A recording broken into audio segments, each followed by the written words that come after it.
ఇంట్లోనే పాస్తాని ఈజీగా అండ్ టేస్టీగా చేసుకోవచ్చండి. చాలా ఫాస్ట్గా కూడా అయిపోతుంది. ఒక గిన్నెలోకి వాటర్ తీసుకొని అది కొంచెం వేడయ్యాక మనం పాస్తా అనేది అందులో యాడ్ చేసుకోవాలన్నమాట. అండ్ అలాగే కొంచెం ఆయిల్, సాల్ట్ కూడా యాడ్ చేసుకొని మూత పెట్టుకొని ఉడకబెట్టుకోవాలి.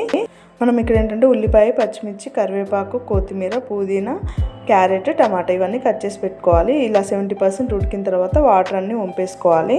నెక్స్ట్ ఒక ప్యాన్లో ఆయిల్ పోసేసుకొని పోపు వేసుకొని ఉల్లిపాయ, పచ్చిమిర్చి మనం కట్ చేసి పెట్టుకున్నవన్నీ వేసుకొని పసుపు, అల్లం వెల్లుల్లి పేస్ట్, ధనియా powder and garam masala, salt, కొంచెం లైట్గా కారం కూడా యాడ్ చేసుకోవాలండి.